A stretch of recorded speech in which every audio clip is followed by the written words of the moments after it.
কি হলো? চুপ করে আছেন কেন? কিছু বলুন। কোনো সার পাচ্ছি না।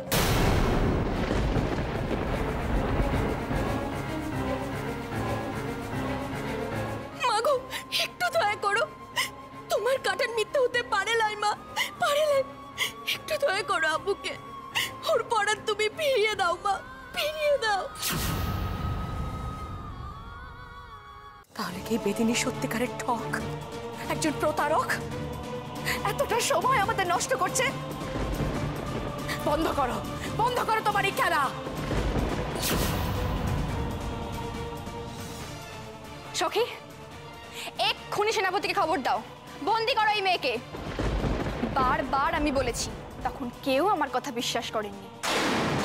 বুঝুন, এখন তার ফল ভোগ করুন। আমার সিথির সিঁদুরের যদি এতটুকু ক্ষতি হয়, আমি কিন্তু কাউকে ছেড়ে কথা বলবো না। ধ্বংস করে দেবো এই সূর্যনগর, মুছে দেবো এই রাজবংশের নাম।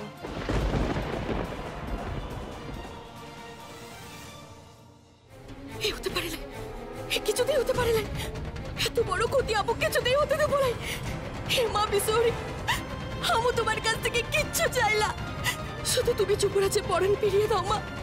তুমি যুবরাজের পরাণ ফিরিয়ে দাও।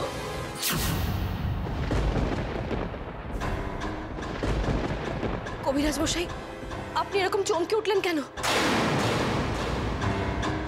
বলুন, কিছু বলুন। পাচ্ছি পাচ্ছি, এবার যেন প্রাণের স্পন্দন পাচ্ছি আমি।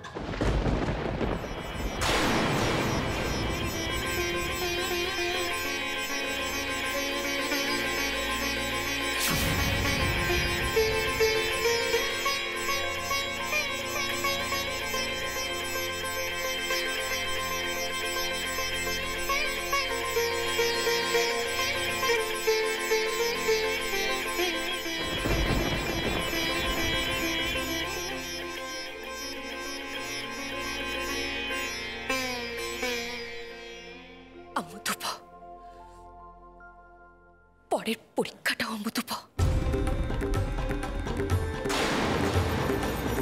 আপনারা ওকে তৃতীয় পরীক্ষাটা দিতে দিন। কিসের পরীক্ষা?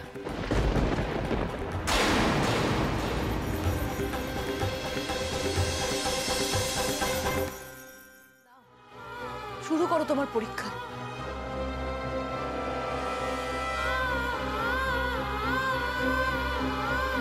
দাঁড়াও, কি ভেবেছো তুমি? মায়া বলে সব পরীক্ষায় উত্তীর্ণ হবে, আর নাচতে কি তুমি একা পারো? আমি যুবরাজের স্ত্রী, যুবরাজের জন্য আমিও নাচব। কিন্তু ওই তেলের উপরে তুমি কি করে নাচবে? হাত পা ভেঙে তারপর একটা দুর্ঘটনা ঘটবে। ও যখন প্রথম দুটো পরীক্ষায় উত্তীর্ণ হয়েছে, তখন এই পরীক্ষাও ওকেই দিতে দাও। আমার ব্যাপারে আপনাকে কে না করাতে বলেছে? আমি যখন নাচবো স্থির করেছি, তো আমি নাচবো। আর এই আমার স্বামীর জীবন মরণের প্রশ্ন, কাজেই আপনাদের থেকে আমার চিন্তাটা অনেক বেশি। শুরু হোক নাচ।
কি করে এই বেদিনী এত যন্ত্রণা সহ্য করছে?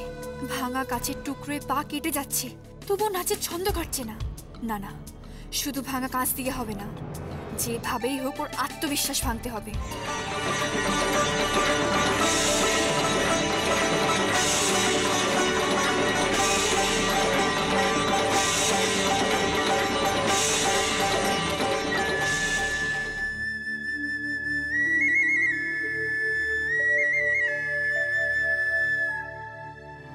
আশ্চর্য, কি করে এই বেদিনী মেয়েটি এহেন অসম্ভবকে সম্ভব করছে? কি করে?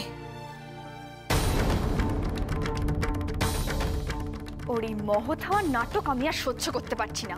এই কে আছো, ওকে থামাও। না না, ওকে থামিও না। ও থামলে যে আমার সূর্যের প্রাণের স্পন্দনও থেমে যাবে। আপনাদের কি বিশ্বাস ওর এই নাচ যুবরাজকে বাঁচিয়ে তুলবে?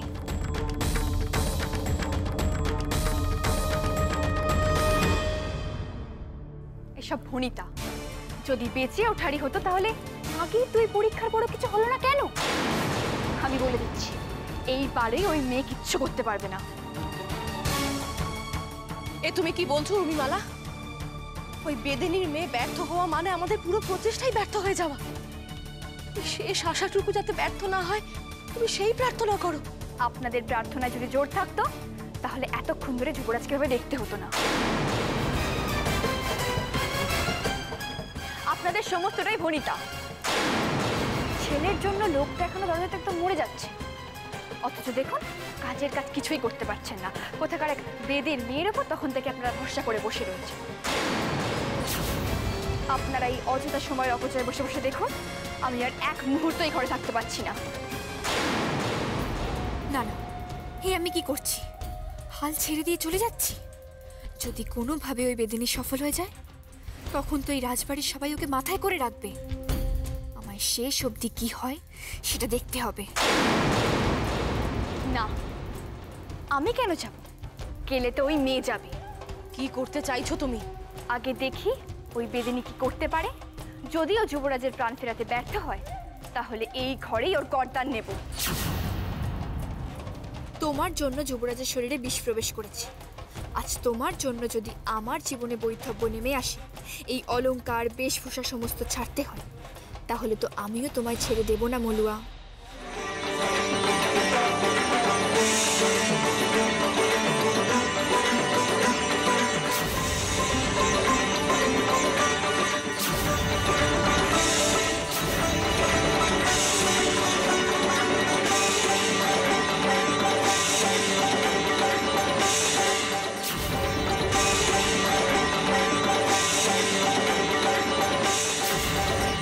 যুবরাজের দেহে প্রাণের স্পন্দন ফিরে আসছে।